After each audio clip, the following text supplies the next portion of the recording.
இச்செய்தியை வழங்குபவர் Aalayam associates private limited property developers. Aalayam associates private limited, number 52, third floor, 3B, Ram Darbar, sterling road, Nungambakkam, Chennai 6,34,000. மலைகளின் இளவரசி என்று அழைக்கப்படும் கொடைக்கானல் உலகளாவிய சுற்றுலா தலமாகும்.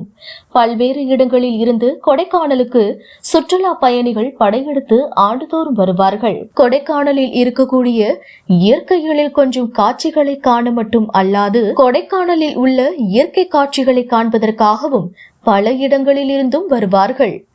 மேற்கு தொடர்ச்சி மலைகளில், பழனி மலை பகுதிகளில் பல இடங்களில் காண முடியாத பல்வேறு தாவரங்கள் மற்றும் மரங்கள் இந்த பழனி மலை பகுதிகளில் இருப்பது குறிப்பிடத்தக்கது. இந்த நிலையில் ஆண்டிற்கு ஒருமுறை மட்டும் பூக்கக்கூடிய கானக செர்ரி மலர்கள் தற்போது பூக்க துவங்கியுள்ளது. ஆகஸ்ட் மாதம் பூக்க துவங்கக்கூடிய இந்த செர்ரி மலர்கள் ஆகஸ்ட், செப்டம்பர், அக்டோபர் என 3 மாதங்களில் முழுமையாக பூத்து கண்களுக்கு விருந்தளிக்கும். அதாவது இந்த கானக செர்ரி பூக்கும் பொழுது 2ஆம் சீசன் துவங்குவதற்கு உண்டான அறிகுறிகள் என்பதே இந்த பூக்களின் கூற்றாகும். ரப்பர் மரம் வடிவத்தில் இருக்கக்கூடிய மரங்களில் இளம் சிவப்பு நிறத்தில் முதலில் பூக்க துவங்கி முழுமையாக இளஞ்சிவப்பு வரை இந்த வகையான கானக செர்ரி பூக்கும். அவ்வாறு பூக்கும் பொழுது கொடைக்கானலுக்கான 2ஆம் சீசன் துவங்குகிறது என்றே அர்த்தம். இந்த நிலையில் தற்போது 2ஆம் சீசன் செர்ரி மலர்களுடன் துவங்குகிறது.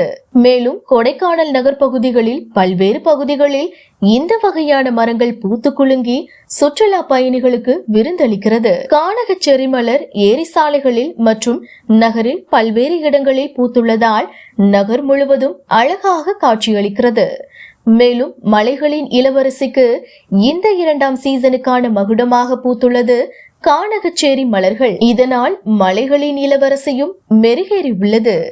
பனிக்காலம் துவங்குவதற்கு அறிகுறியாக பூக்கக்கூடிய இந்த மலரின் காரணமாக தற்போது கொடைக்கானலில் இரவு நேரங்களில் குளிரும் சற்று அதிகரித்து உள்ளது. மேலும் ஆண்டிற்கு ஒருமுறை மட்டும் பூக்கக்கூடிய இந்த மலர்களை பல்வேறு இடங்களில் நடவு செய்ய வேண்டும்.